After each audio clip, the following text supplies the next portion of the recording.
Bismillahirrahmanirrahim.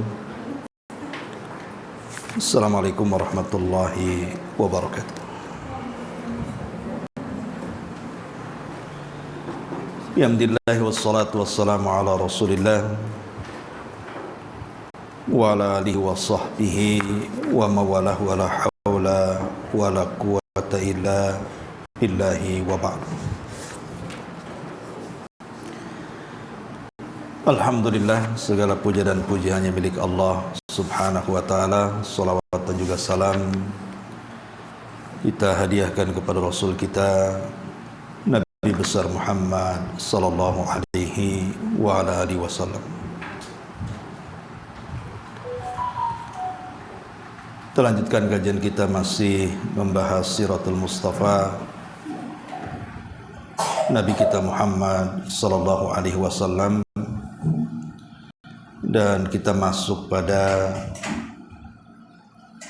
faktor pendorong kesabaran dan juga keteguhan atau ketegaran kaum muslimin ketika menghadapi cobaan dakwah.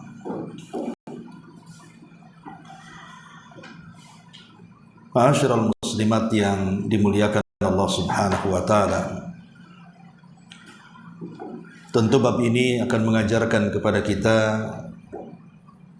tentang rahasia di balik kemenangan. Jadi rahasia di balik kemenangan dalam menghadapi hidup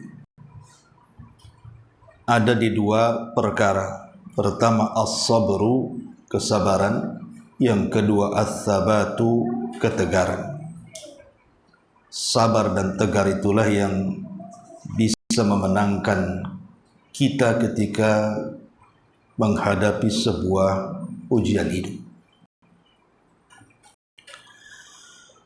Ma'asyiral muslimat yang dimuliakan Allah azza wa jalla, kita beri muqaddimah dulu. Jadi setiap manusia yang hidup di alam dunia ini tidak lepas daripada ujian. Terkadang bagi yang tidak sabar menghadapi ujian ini, ada yang sampai ke tingkat putus asa ketika menghadapi ujian yang tidak bisa dihadapi. Padahal terkadang ujian yang semua manusia pasti tidak suka, di balik ketidaksukaan itu terkadang ada kebaikan yang kita tidak tahu di dalamnya. Saya contohkan satu kisah nyata yang dikisahkan oleh beberapa masyayikh. Jadi di Saudi, kejadiannya di Riyadh, ada seorang kakek, ya usianya sudah sepuh. Dia memiliki 7 anak, tapi anak yang paling kecil dua-duanya buta. Jadi dia ingin sekali menyembuhkan kedua kebutaan anaknya ini. Dia pun mulai mengumpulkan biaya yang cukup lama, karena setelah dia bertanya berapa biaya operasi dan lain sebagainya, dia sudah tahu nominalnya sekian dan sekian. Jadi sekitar 5 atau 7 tahun dia mengumpulkan uang itu sampai akhirnya terkumpul. Ketika sudah terkumpul dan dia letakkan uangnya dalam mobil dia, keesokan harinya ketika mau berangkat ke hospital, ke rumah sakit, mustashfa, rupanya hilang mobilnya dengan uang yang ada dalam mobilnya itu. Jadi orang tua ini merasa terpukul hatinya, sudah mengumpulkan uang selama itu dan cita-citanya ingin menyembuhkan kedua anaknya yang buta. Rupanya Allah uji dengan kehilangan mobil plus uang untuk dana operasi. Akhirnya karena stres bingung, dia pun mencari mobilnya, terus menyelusuri jalan sampai akhirnya berjumpa dengan seorang polisi.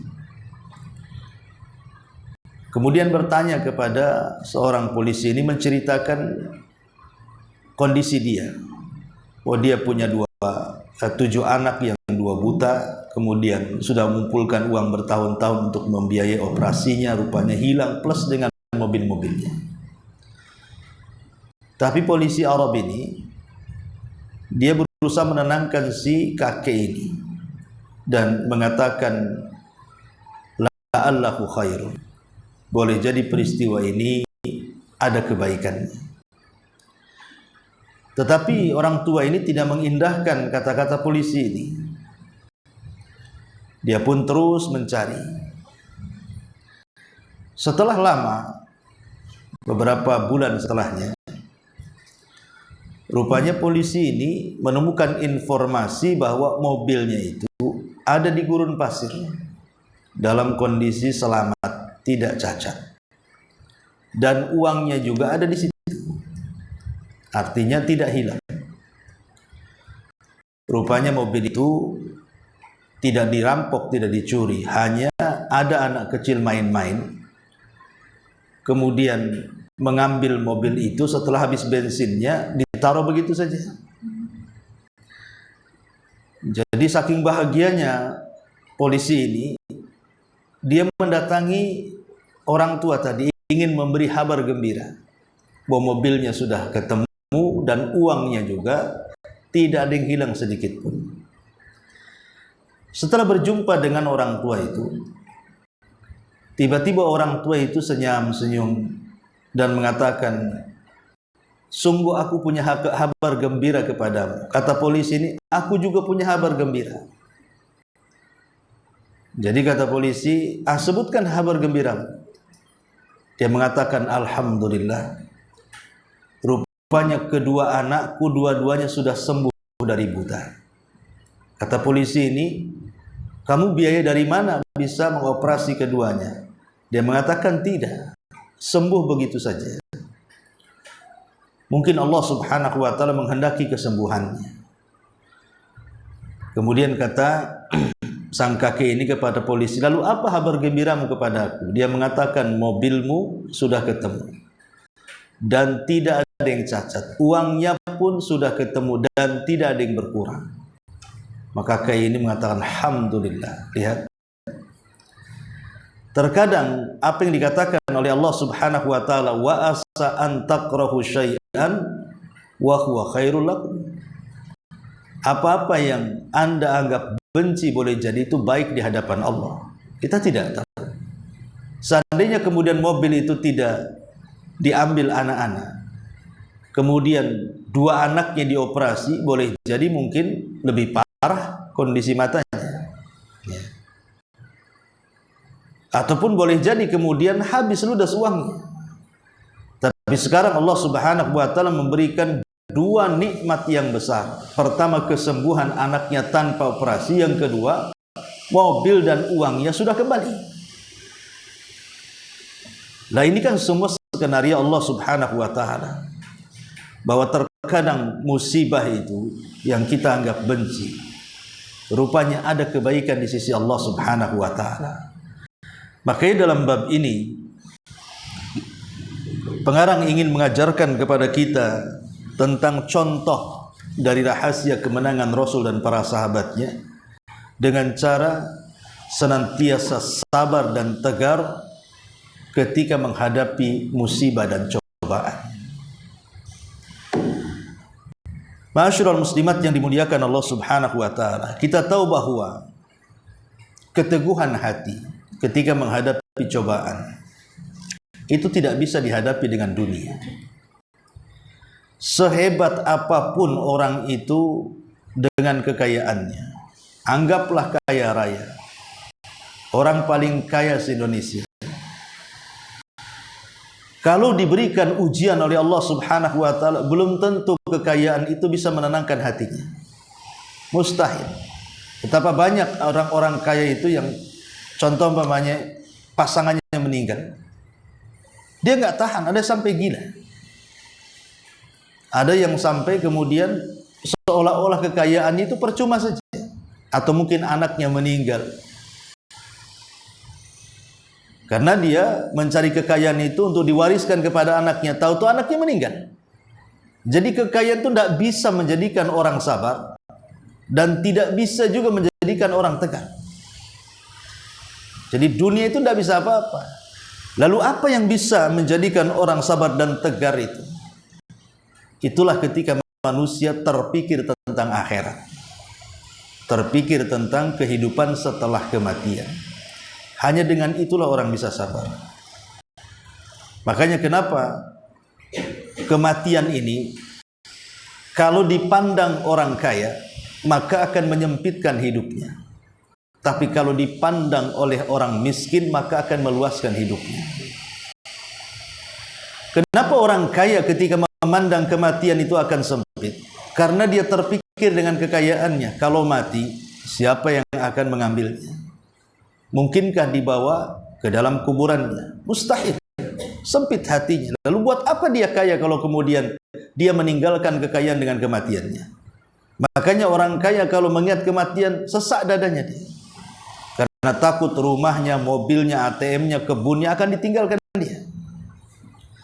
Tapi sebaliknya orang miskin kalau melihat kematian maka akan meluaskan hidupnya, dan dia berpikir bahwa kehidupan dunia ini bukan kehidupan selamanya, bahwa kemiskinan itu ada batasnya. Orang miskin itu kan ada batasnya, dengan kematian selesailah kemiskinannya itu. Tetapi kalau dia orang yang beriman, orang miskin yang saleh dan soleha, maka dia yakin bahwa ada kehidupan yang bisa membahagiakan kehidupan dia setelah kematiannya. Makanya walaupun susah cari uang orang miskin itu, dengan keimanan dan melihat kematian itu menjadi lapang. Tidak apa-apa saya miskin di dunia, tapi pula jangan miskin di akhirat.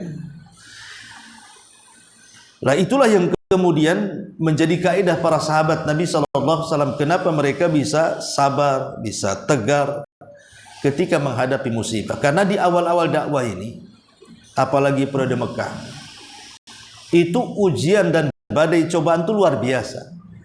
Sampai-sampai ada seorang sahabat namanya Khabbab ibn Arad radhiyallahu anhu. Saking tidak tahannya disundut oleh besi panas, karena disuruh murtad. Kan kebetulan dia sebagai pekerja pandai besi, ya setiap hari kan besi panas kalau di pandai besi. Jadi majikannya selalu mengambil besi panas kemudian menyundutkan di semua badannya setiap hari, supaya dia keluar dari agama Nabi SAW. Tapi dia tetap kokoh. Tapi namanya sahabat, dia juga manusia sama dengan kita. Tapi kemuliaan mereka jauh menandingi kita, karena mereka melihat Nabi dan masuk Islam di zaman Nabi dan meninggal di atas agama Nabi. Jadi Khabbab juga manusia, tidak tahan dengan siksaan hari-hari itu. Maka dia datang menemui Nabi SAW lah ketika itu Rasul sedang bersandar di kiswah Ka'bah. Jadi dia memohon kepada Rasul, ya Rasulullah, ala tad'ulana ala tastaghfir lana. Rasul, tidakkah kau iba melihat kami? Berdoalah kepada Allah. Berdoalah kepada Allah, percepat kemenangan untuk kita. Karena dia udah nggak sabar masalahnya. Hari-hari disiksa. Sehingga dia terucap kalimat itu, ya Rasulullah, tidakkah kau iba kepada kami? Karena kalau Nabi SAW dilindungi oleh paman-pamannya, ya. Kemudian Abu Bakar dan juga beberapa para sahabat dilindungi kabilahnya. Lah kalau Bilal, Khabbab dan budak-budak yang lain, siapa yang melindunginya? Sehingga disiksa pun tidak bisa membela dirinya. Makanya dia tidak tahan dan mengatakan, berdoalah kepada Allah ya Rasul agar Allah segerakan kemenangan untuk kita. Tapi Nabi SAW mengatakan, ya Khabbab, kemenangan itu akan datang.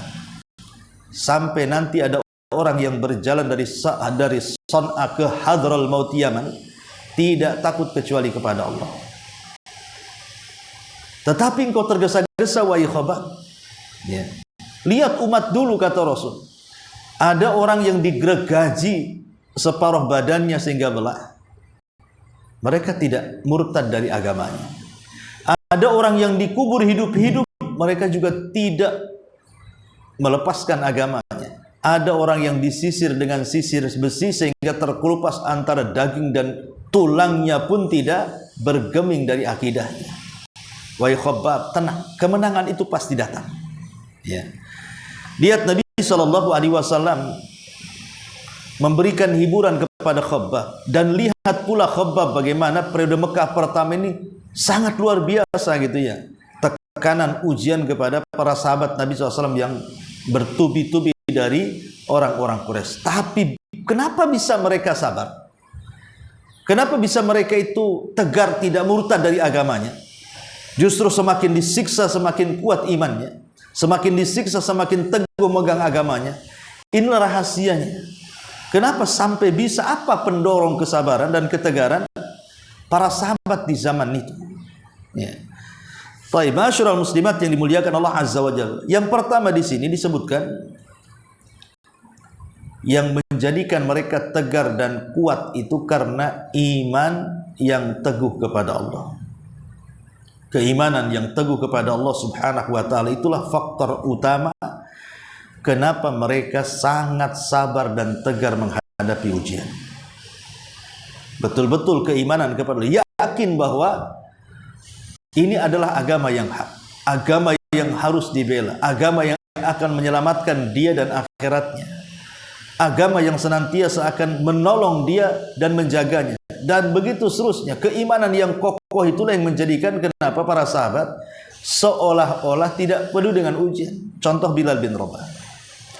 Di masa Umar bin Khattab radhiyallahu an, Umar bernostalgia dengan para sahabat yang masuk Islam di awal-awal. Jadi Umar ketika menjadi khalifah dikumpulkanlah sahabat-sahabat senior. Ya, di situ ada Khabbab, di situ ada Bilal, di situ ada banyak para sahabat, Abdullah bin Mas'ud dan yang lainnya. Jadi Umar bin Khattab radhiyallahu an kemudian menceritakan tentang kisah masa lalu, dan mereka juga tahu karena mereka juga hidup di zaman itu. Kemudian Umar mengatakan, ceritakan kepadaku apa yang kalian pernah rasakan dari keperitan memperjuangkan agama Allah di masa Rasul hidup. Jadi sahabat berceritalah, dulu aku disiksa, dulu aku begini. Termasuk Khabbab, dia membuka pakaiannya, rupanya tidak ada satupun dari badannya kecuali ada bekas sudutannya. Tapi yang menarik adalah Bilal bin Rabah. Jadi ketika Bilal bin Rabah ditanya, ya Bilal, kenapa anda bisa kuat menahan siksa Umayyah ibn Khalaf? Kenapa engkau masih hidup? Ya. Kenapa engkau tidak murtad gitu? Kenapa engkau bisa istiqamah dan sabar?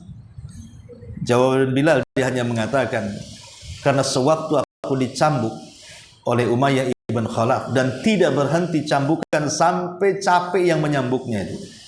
Belum lagi diikat di batu, kemudian diterikkan di padang pasir dengan panas derajat yang sangat tinggi.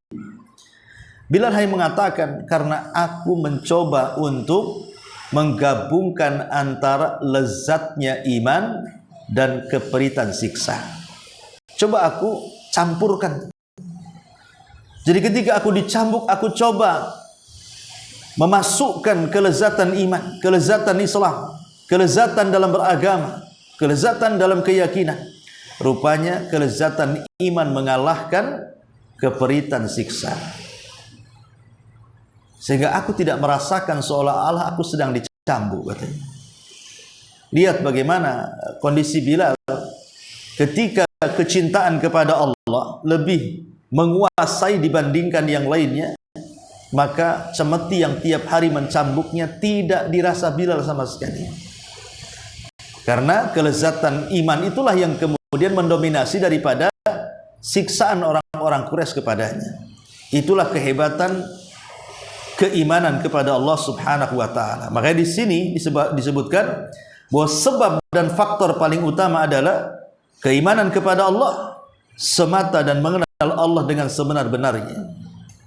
Keimanan yang mantap bila telah menyelinap ke sanubari dapat menjadikan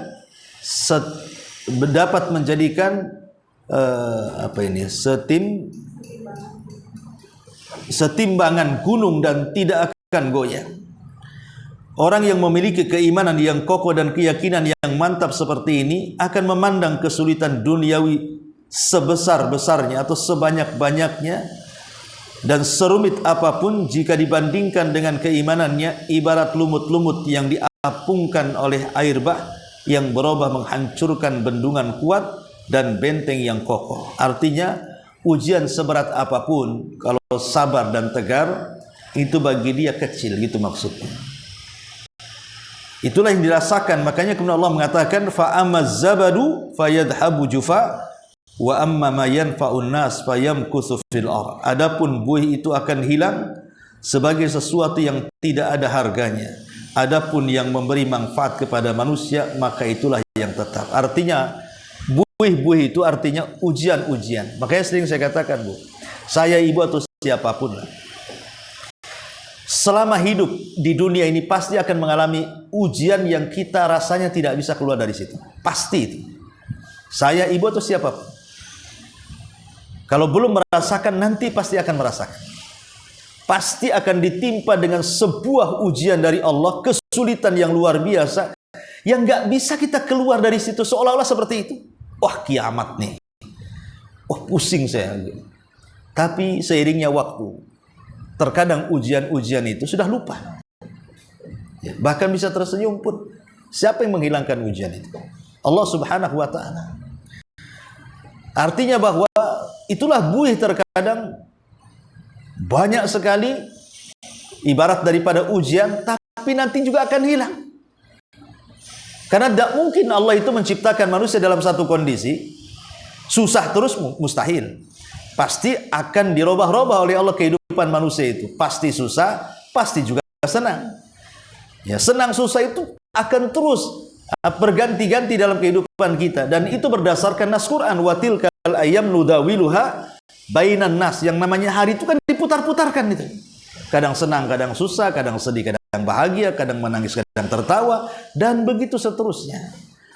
Jadi ujian itu akan mudah dihadapi bagi orang-orang yang percaya dengan Allah Subhanahu wa ta'ala, bahwa di balik ujian ini boleh jadi Allah sedang mengangkat derajat kita, boleh jadi Allah Subhanahu wa ta'ala sedang menghapus dosa-dosa kita, boleh jadi Allah sedang menegur kita, kita tidak tahu hikmah di balik ujian ini apa. Terkadang kenapa Allah Subhanahu wa ta'ala ketika memberikan ujian, contohnya sakit, kok lama sembuhnya, padahal dia sudah berusaha menyembuhkannya. Boleh jadi kalau dia sembuh, dia maksiat lagi. Sengaja dia dibuat sakit supaya dijauhkan dari maksiat dan mudah bertobat kepada Allah. Kita tidak tahu kan begitu. Ketika kemudian orang gulung tikar usahanya dan diupayakan tetap juga tidak naik-naik usahanya, boleh jadi Allah sengaja tidak sukseskan dulu usahanya, sebab kalau disukseskan melampaui batas hidupnya nanti.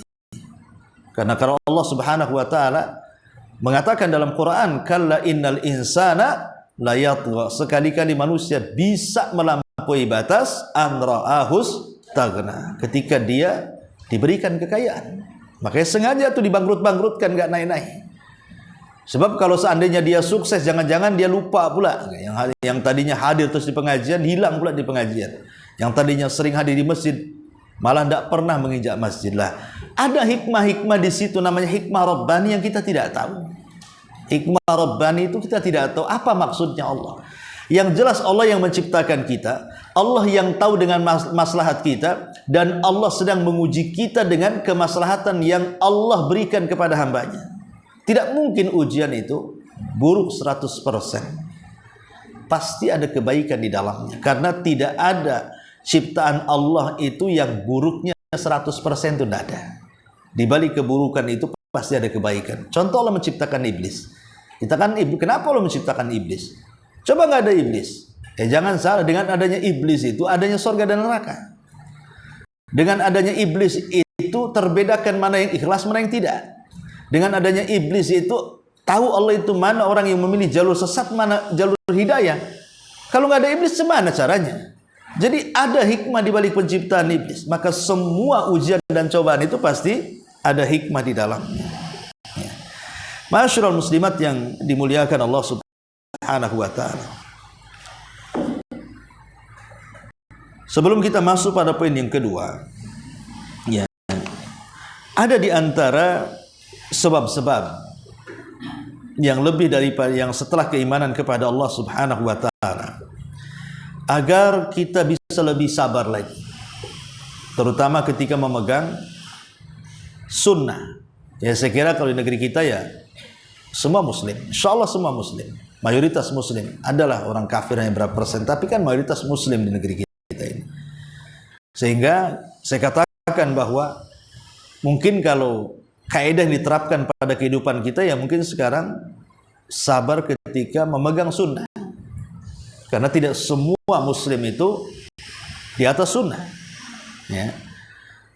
Pertama, setelah keimanan kepada Allah di sini adalah anta tadzakkar ayyuhas sabir ajruka indallah. Hendaklah mengingat, wahai orang yang sabar, bahwa pahalamu telah disimpan oleh Allah Subhanahu wa taala. Artinya, kalau kita yakin bahwa pahala sabar itu disimpan oleh Allah Azza wa Jalla dan lipatannya tidak ada yang tahu kecuali Allah, maka dia akan semakin sabar lagi. Karena tahu bahwa kalau sholat jelas pahalanya gitu ya, terhitung. Kemudian puasa, haji, sedekah, baca Quran, zikir, itu terhitung pahalanya. Tapi sabar ini tidak terhitung pahalanya. Makanya Allah Subhanahu wa taala mengatakan, innama yuwaffas sabiruna ajrahum bighairi hisab. Allah itu akan memberikan pahala kepada orang-orang yang sabar itu tanpa batas. Jadi orang kalau berpikir, oh pahala saya makin hari makin banyak, setiap hari kita sabar, setiap hari menggelembung pahala kita di hadapan Allah, maka dengan mengingat pahala, maka itu salah satu bukti bisa menambah kesabaran. Yang kedua, di antara sebab juga yang bisa menolong supaya kita tetap sabar di atas ujian adalah dengan mengingat sejarah. Sufyan Ats-Tsauri rahimahullah ta'ala mengatakan, sejarah itu adalah jundun min junudillah. Dia adalah tentara dari tentara Allah. Maksudnya apa? Sejarah itu tentara daripada tentara Allah. Maksudnya, setiap ujian yang kita hadapi ini, pasti sebelumnya para nabi, para rasul, ataupun orang-orang soleh pernah mengalaminya. Jadi bukan kita saja yang mendapatkan ujian, tapi orang-orang dulu pun sama mendapatkan ujian, bahkan mungkin lebih parah dibandingkan kita. Jangan jauh-jauh kepada Nabi kita Muhammad SAW saja. Kalau kita membandingkan kehidupan kita dengan kehidupan Nabi, ujian mana yang pernah kita lewati, Rasul pernah melewatinya. Maka kalau itu yang terjadi, kita membaca sejarah. Kalau kita sakit, kita membaca sejarah Nabi Ayub, bagaimana sakit berkepanjangan selama 18 tahun tapi dia sabar. Kalau kita diuji dengan dakwah, semua para nabi juga diuji dengan dakwah. Kalau diuji dengan ekonomi, para nabi juga banyak yang miskin. Rasul pernah juga penggembala kambing bertahun-tahun. Bahkan ketika pindah ke Madinah, Rasul tidak pernah makan enak sampai mati. Jadi apa yang kemudian dipikirkan dari musibah kalau kita bandingkan musibah kita dengan musibah para nabi? Makanya kemudian yang kedua yang bisa meningkatkan sabar kita ini, lihatlah kesabaran mereka. Kemudian yang ketiga, di antara yang bisa menambah kesabaranlah antash'ura ayyuhal mubtala bima'iyatillahi azza wa jalla. Hendaklah merasakan setiap orang-orang yang ditimpa musibah, bahwa di balik musibah itu ada kebersamaan Allah di dalamnya. Abu Bakar Siddiq radhiyallahu anhu dan juga Nabi pernah terperangkapkan di Gua Sur, bersembunyi di situ. Kemudian dia dicari oleh seluruh orang-orang kafir Quraisy dengan hadiah yang fantastis. Nabi dihadiahi 100 ekor unta, Abu Bakar dihadiahi 100 ekor unta. Berarti 200 ekor unta. Siapa yang bisa menangkap keduanya? Ya. Sampai ada para prajurit itu, tentaranya Abu Jahal, berhasil dekat dengan gua dan posisi mereka berada di atas. Jadi guanya di bawah, ini orang-orang yang menggaji itu ada di atas. Sampai kata Abu Bakar, kalau kakiku menjulur saja ke depan begini, pasti ketahuan. Tapi Nabi SAW melihat ketakutan Abu Bakar. Harusnya kan Nabi yang takut, kan Nabi yang diincar, bukan Abu Bakar. Tapi Abu Bakar ketakutan itu bukan karena dirinya, dia takut Nabi terkena tangkap. Makanya kemudian yang aneh, Rasulullah SAW mengatakan kepada Abu Bakar, ya Aba Bakrin, ma dhannuka bisnaini Allahu sadithuhuma. Wahai Abu Bakar, bagaimana pendapat saya dan kamu hanya berdua? Ingat, ada yang ketiganya yang menjaga kita, Allah Subhanahu wa ta'ala. Jangan kau sedih, jangan kau takut. Dari sini Nabi SAW mengajarkan kepada kita, dalam kondisi susah, dalam kondisi terkena musibah, hakikatnya ada Allah yang ketiga di situ. Maka mintalah supaya musibahnya itu diringankan atau minimalnya diuraikan, atau boleh jadi minta dihilangkan. Kepada siapa? Kepada zat yang ketiga, Allah Subhanahu wa ta'ala.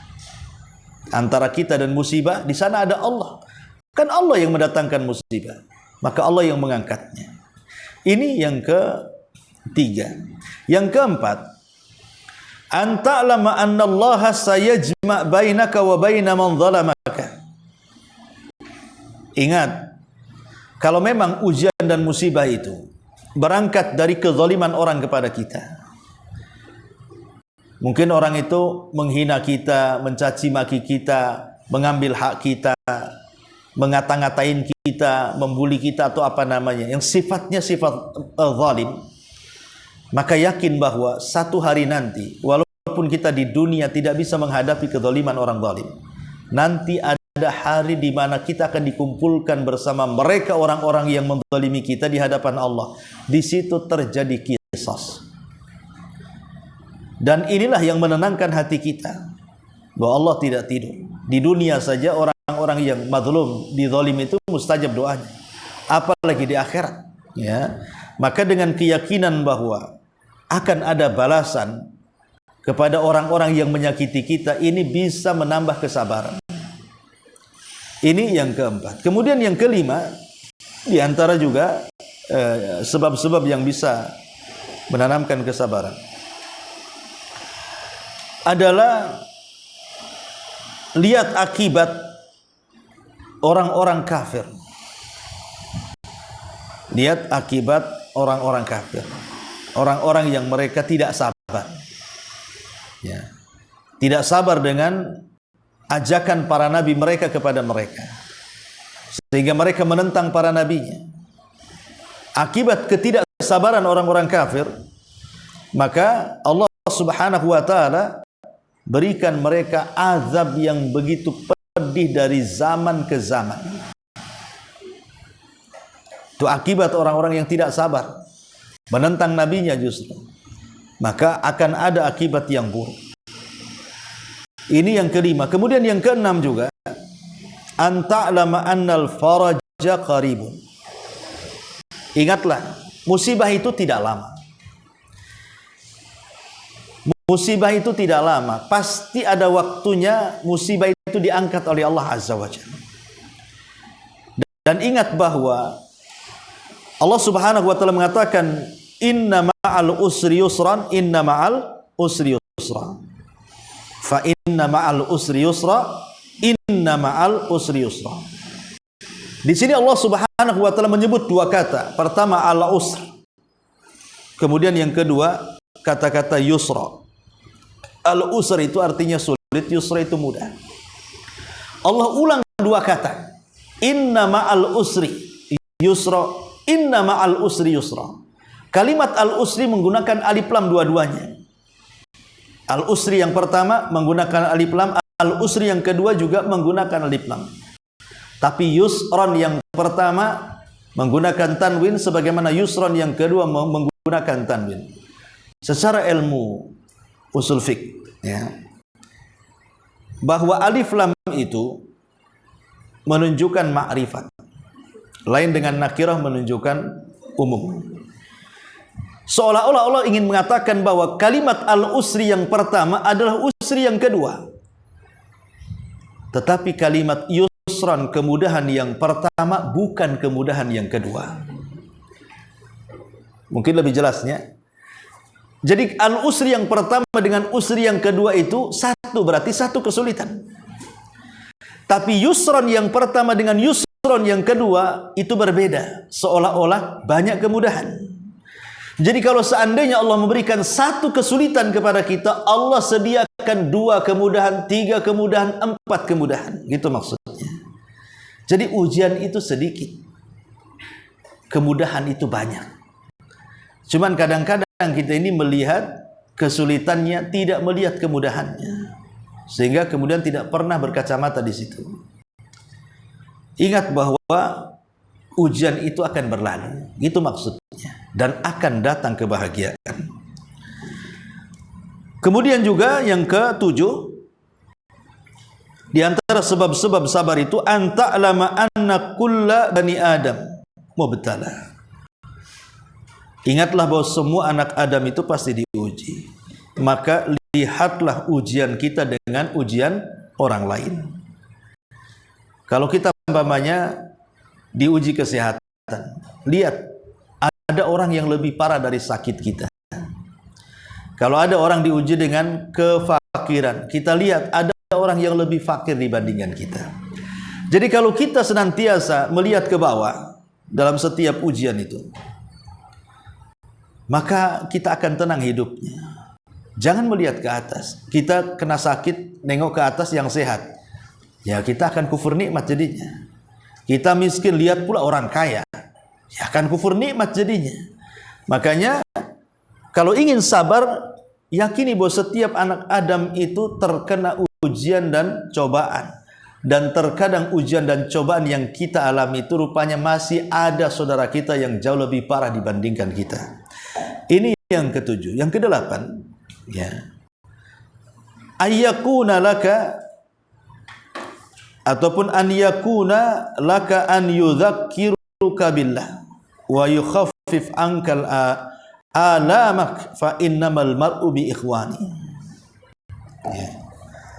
Kemudian yang ke-8, hendaklah diingatkan. Ujian itu hendaklah mengingatkan kita kepada Allah.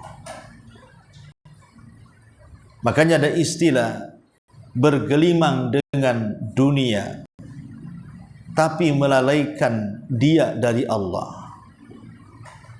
Itu lebih bahaya dibandingkan orang yang diuji dengan dunia tapi masih diingatkan dengan Allah. Jadi mendingan diuji oleh Allah tapi masih mengingatkan kita kepada Allah dibandingkan dibentangkan dunia tapi melalaikan kita dari Allah. Maka ini penting bahwa jadikan setiap ujian itu mengingat Allah. Boleh jadi Allah itu ada maksud yang kita tidak tahu. Dulu ada murid saya satu itu kerja di PT Muka Kuning. Ya. Jadi ketika terjadi PHK, nama dia ada di situ. Wah, dia setiap malam WA, telepon. Gimana nih Ustadz?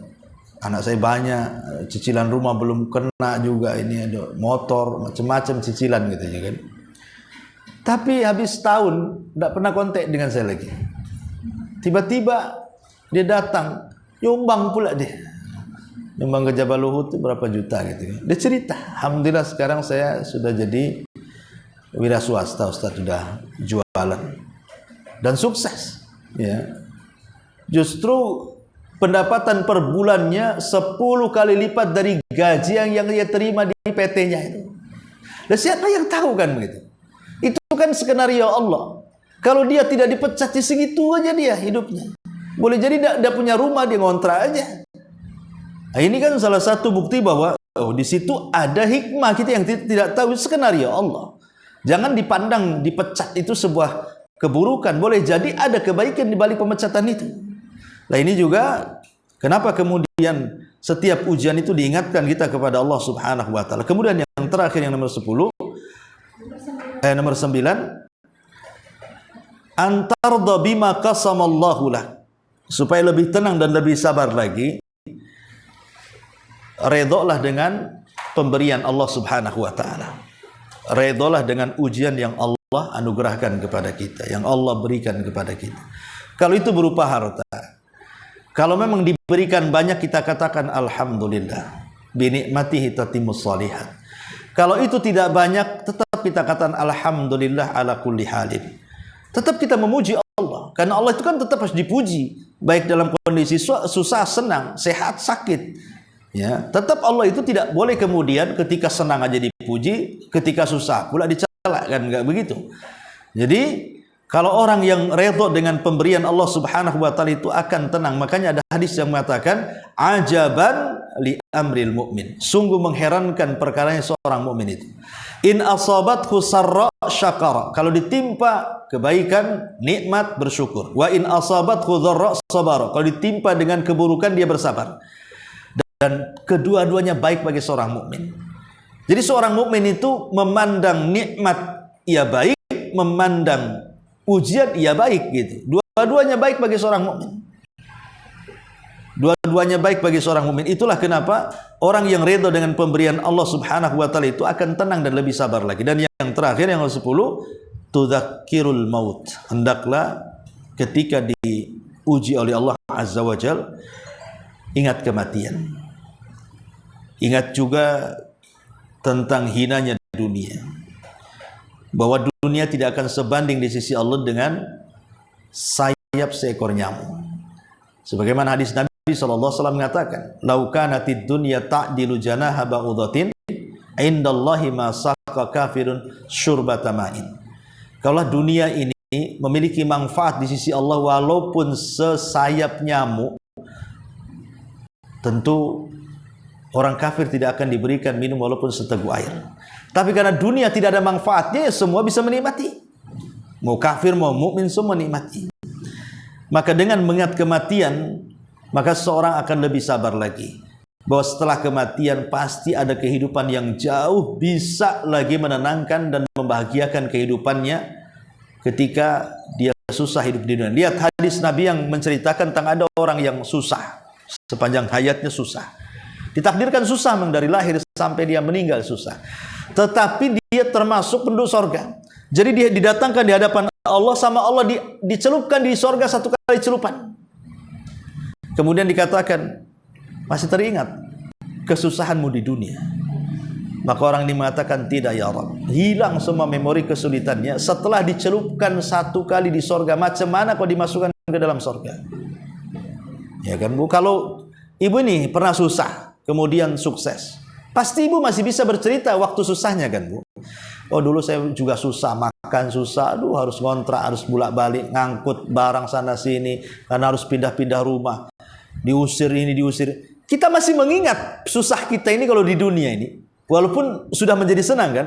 Tapi orang dicelupkan ke sorga itu hilang. Pernah susah enggak katanya? Enggak ingat lagi itu memori susahnya itu. Itu saking dahsyatnya kenikmatan sorga itu bisa menghilangkan memori susah di dunia ini. Seolah enggak pernah susah dia. Tapi sebaliknya, orang yang senang di dunia ketika dicelupkan ke neraka, dia pun hilang memori senangnya. Seolah enggak pernah senang hidupnya. Padahal satu kali celupkan neraka, macam mana dimasukkan kan ke dalam neraka, naudzubillah.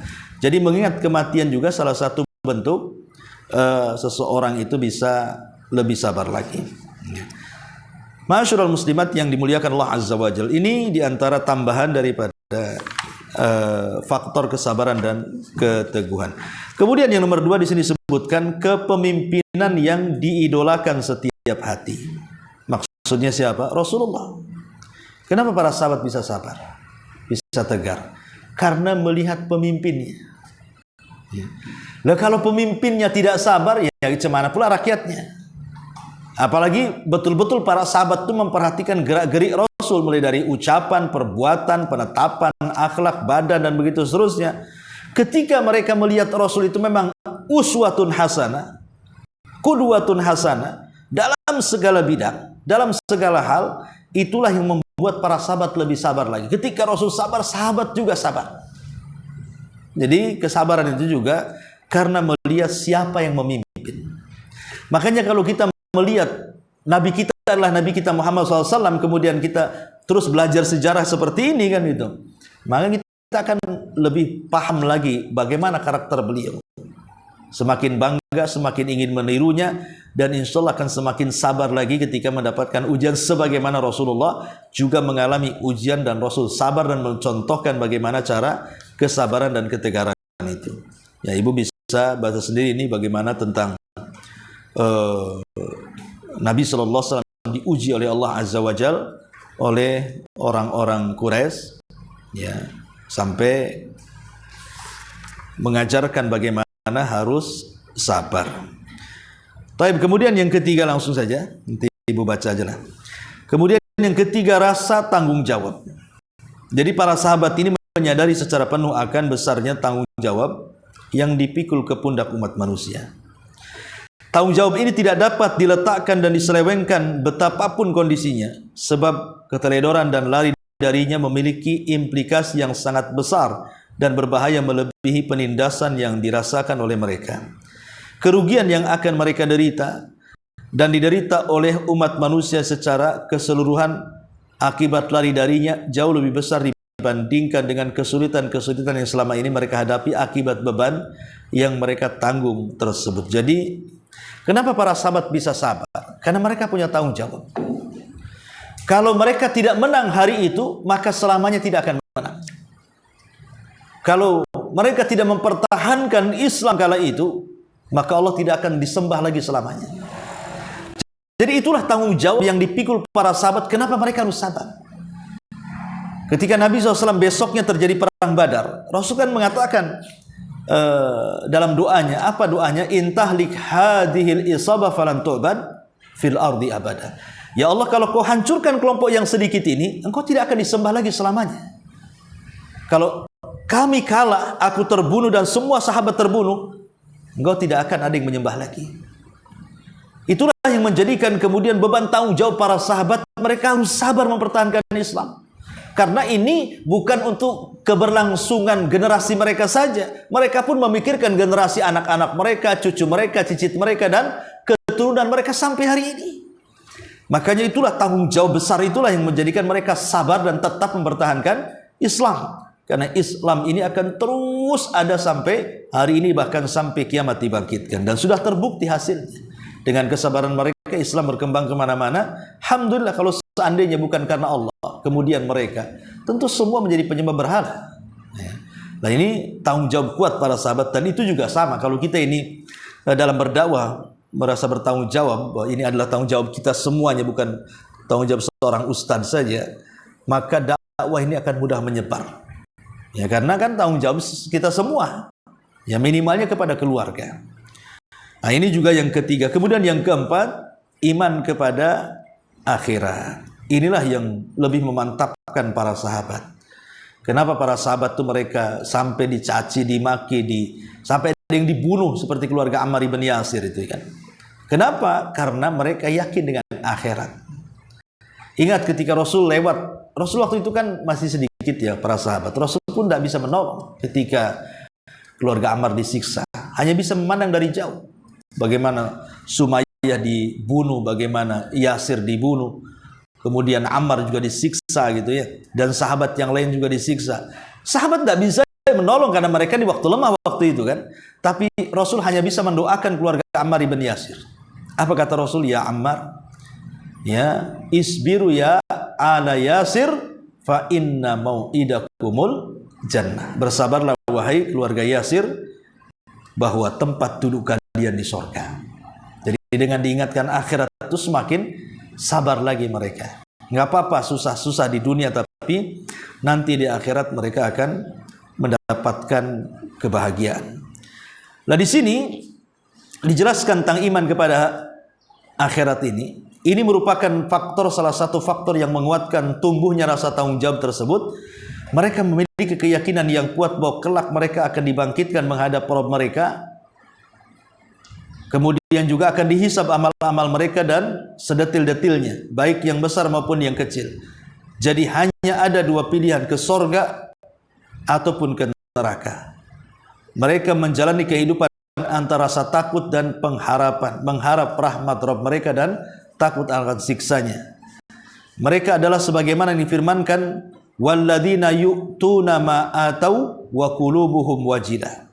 Dan orang-orang yang memberikan apa yang telah mereka berikan dengan hati yang sangat takut kalau amal mereka tidak diterima. Ayat ini ada asbab nuzulnya. Jadi Aisyah radhiyallahu anha ketika ditanya oleh para sahabat tentang surah Al-Mu'minun ayat 60 ini, dan orang-orang yang mereka telah memberikan apa yang telah mereka berikan, mungkin sebagian mereka ada yang sudah bersedekah banyak, sudah menghabiskan waktu-waktunya untuk sholat, menghabiskan waktu-waktunya untuk baca Quran, untuk berzikir, untuk puasa, untuk haji, untuk umrah. Pokoknya mereka sudah banyak memberikan kepada Allah ibadah-ibadah yang luar biasa. Tetapi walaupun demikian, hati mereka tetap takut. Takut kalau ibadah-ibadah itu tidak diterima.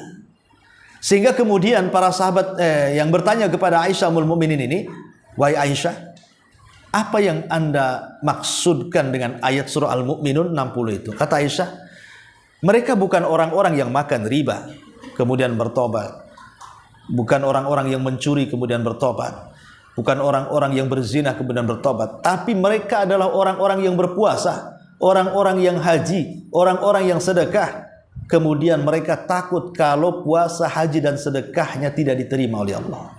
Makanya sering saya katakan, Bu, ibu nih ibadah dari kemarin sampai hari ini atau yang dulu-dulu, siapa yang tahu diterima? Apa tahu ibu diterima ibadah ibu? Karena ada yang tahu. Pengajian hari ini saja apakah berpahala atau tidak, kan tidak ada yang tahu. Tidak ada yang tahu puasa kita diterima, sholat kita diterima. Tidak ada yang tahu apakah diterima ataukah tidak. Sama dengan orang yang berbuat maksiat kemudian tobat, kemudian baca istighfar, apakah dia yakin tobatnya diterima atau tidak? Tidak ada yang tahu, ya. Baik orang yang beramal dengan amalan soleh, dia tidak tahu diterima tidaknya, ataupun orang yang berbuat jahat kemudian bertobat diterima tidak ada yang tahu kecuali Allah. Tahunya nanti kalau sudah mati.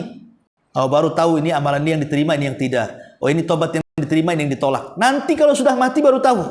Kalau di dunia tidak tahu. Lah karena tidak ada yang tahu di dunia ini amalan kita diterima atau tidak, atau tobat kita diterima atau tidak. Makanya dulu para ulama salaf mereka sangat takut, ya, sehingga mereka senantiasa menggabungkan antara rasa takut dengan harap. Takut kalau seandainya amalan mereka ditolak, berharap kalau seandainya amalan diterima.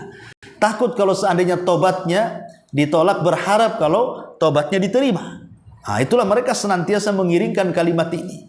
Sehingga ketika kemudian harapan dan takut itu senantiasa ada, maka itulah salah satu yang bisa mengokohkan iman, sabar dan juga ketegaran dalam Islam. Nah, ini diantara yang keempat lah iman kepada hari akhiratnya. Kemudian yang kelima Al-Quran. Jelas ya, Al-Quran adalah risalah Islam yang di dalamnya penuh dengan ayat-ayat yang menjelaskan tentang kesabaran dan ketegaran, ya. Wallahu alam, saya kira sampai sini dulu, sampai nomor 5. Ya. Sebelum saya tutup, silahkan kalau ada yang bertanya.